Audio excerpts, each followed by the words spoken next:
මහනුවර නගරයට යාබදව පිහිටි බෞද්ධයන්ගේ අතිශය වන්දනාමානයට පාත්‍රවන තවත් එක් පුුණ්්‍ය භූමියකට තමයි මම අද ඔයාලාව එක්කගෙන යන්නේ. මේ පුුණ්්‍ය භූමිය පිහිටලා තියන්නේ පිළිමතලාවේ ඉඳලා කිලෝමිට 3ක් විතර ගිහාම හමුවන කිරිබත් කුබුර ප්‍රදේශයේ. අද මම ඔයාලා අරගෙන යන්නේ ලෝකයේ විශාලතම සක්මන් බුදු පිළිම වහන්සේ වැඩවෙසෙන පිළිම තලාව රණවන පුරාණ රජමහා විහාරය වන්දනාමාන කිරීමට.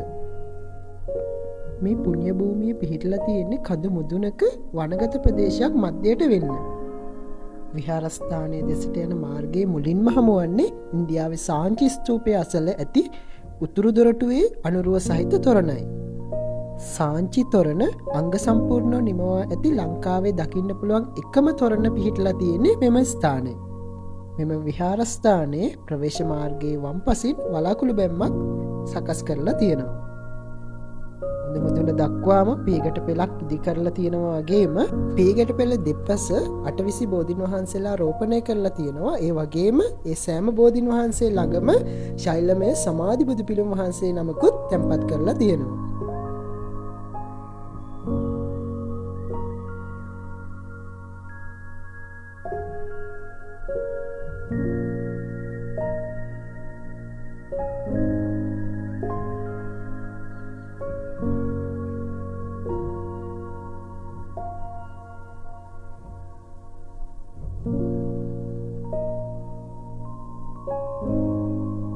පීගට පෙළ ඉදිරියට නගිනකොට විවිධ ස්ථානවල බුද්ධ චරිතය විවිධ අවස්ථා වගේම ජාතක කතා නිර්මාණය කරලා තියෙනවා. සොත්තිය බමුණ බුදුරජාණන් වහන්සේට කුසතන පූජා කිරීම, මහා බිනිෂ්ක්‍රමණය, දෙව්දත් තෙරුන් ගල් පෙරලීම, සුජාතා සිටු දේවියගේ කිරිපිඩි පූජාව, දුෂ්කර ක්‍රියාව, විස්සන්තර ජාතකය වැනි බුද්ධ චරිතයේ විවිධ අවස්ථා මෙහිදී අපට දැක ගන්න පුළුවන්.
මෙතන අපිට යන්න තිබුණේ විශාල ගල් පර්වත දෙකක් මැදින් පිහිටි පටු පඩි පෙළක් ඔස්සේ.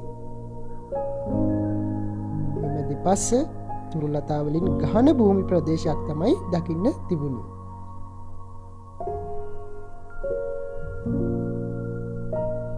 මේ දැක්වෙන්නේ වෙස්සන්තර ජාතකයේ සීගන්වන වෙස්සන්තර රජු පූජක බමුණාට යාලිය කෘෂ්ණජිනා දන් දීමේ අවස්ථාව.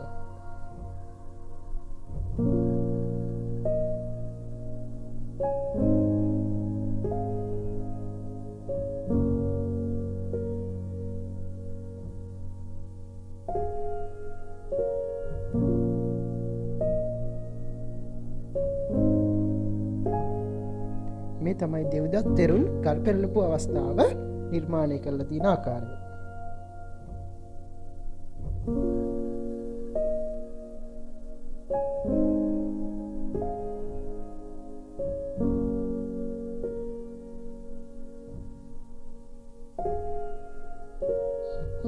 මේ කොටසෙනම් වනගහනය ගොඩක් වැඩි. ඒ වගේම යෝධ පුස්වැලුත් දකින්න තිබුණා.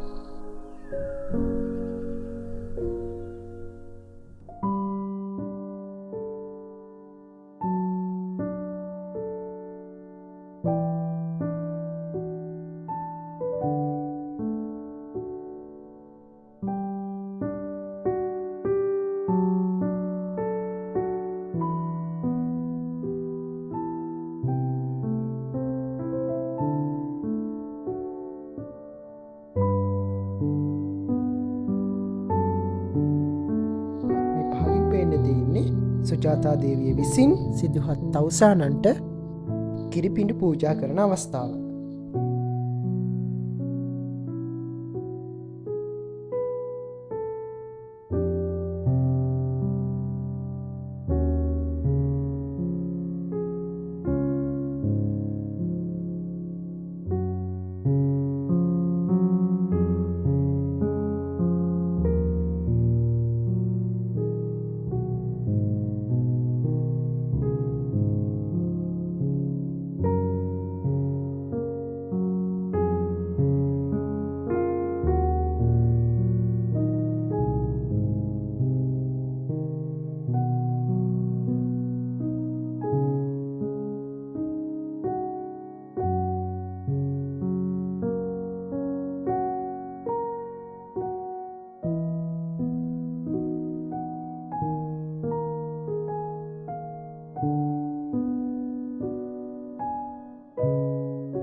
මේ අපි පිවිසෙන්නේ ලෝකයේ විශාලතම සක්මන් බුදු පිළිම වහන්සේ වන්දනා කිරීමට.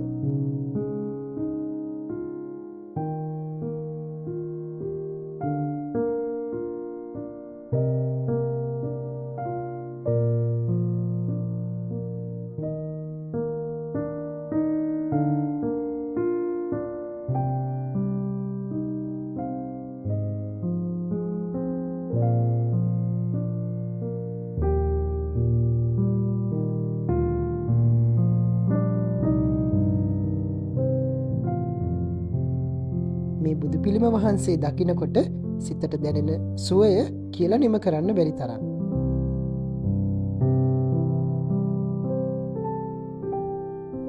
අඩි 80ක් පමණ උස මෙම බුදු පිළිමේ පාදස්තේ විශාල නෙළුම් මලක් මත බුදුන් වහන්සේ වැඩ සිටින ආකාරය දැක්වෙනවා. නෙළුම් මල සහ පාදම සමග බුදු පිළිමේ සම්පූර්ණ උස අඩි 100ක් පමණ වෙනවා. සක්මන් බුදු පිළිමේ පිටුපසින් වැඩම කරන 80 මහා රහතන් වහන්සේලාගේ පිළිරුවන් මෙම පූජනීය ස්ථානයට එන බැතිමතුන්ගේ ශ්‍රද්ධාව තව තවත් වැඩි කරන්න සමත් වෙනවා. සක්මන් ප්‍රතිමාවට පිටුපසින් සුමන සමන් දෙවියන්ගේ ප්‍රතිමාවක්ද නිර්මාණය කරලා තියෙනවා.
මෙම බුදු පිළිමේ වැඩවෙසෙන කඳුමුදුනට පැමිණෙන විට හාත්පස කඳු පන්තීන් මනාව දර්ශනය වෙනවා. මේ අතරින් එක් කඳු පන්තියක නෙල්ලිගල රජමහා විහාරයේද දර්ශනය වෙනවා.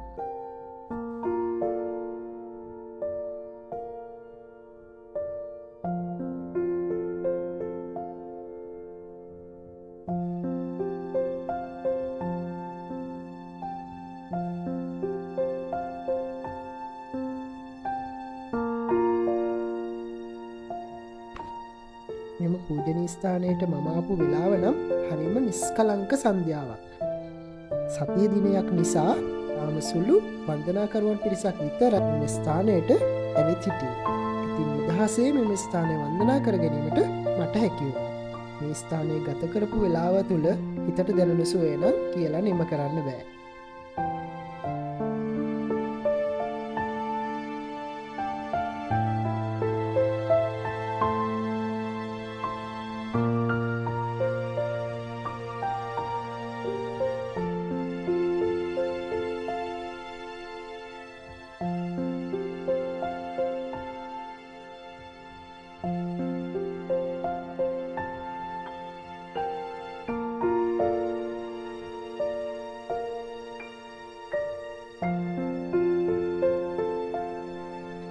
මේ දැක්වෙන්නේ අසුමහා ශ්‍රාවකයන් වහන්සේලා පිළිබඳ කෙරෙන පිළිම වහන්සේලා.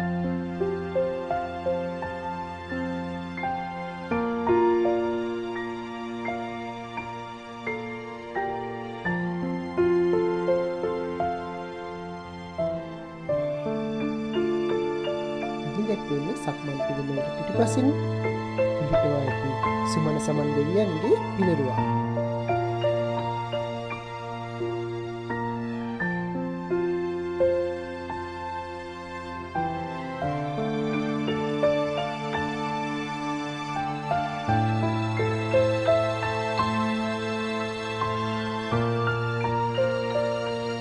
සිදුහත් තාපසතුමාගේ දුෂ්කර ක්‍රියාව දැක්වෙන පිළිරුවක් තමයි මේ දකින්න තියෙන්නේ.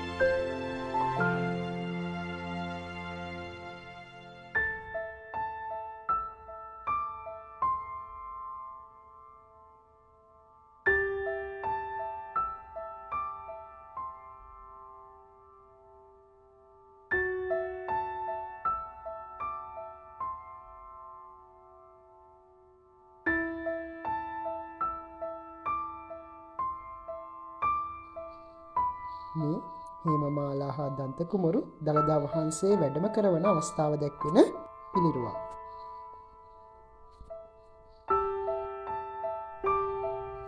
හවස්වරුවම පූජා භූමිය තුල ගත කරලා අපි පහළ යද්දී චුට්ටක් රැ වෙනවා.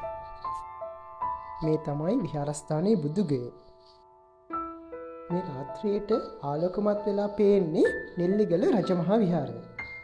ඉතින් ඔයාලත් මහනුවර දිස්ත්‍රික්කයේ සංචාරයක් වෙනවා නම් අනිවාර්යයෙන්ම වන්දනාමාන කළ යුතුම ස්ථානයක් තමයි රණවන පුරාණ රජමහා විහාරය කියලා කියන්නේ.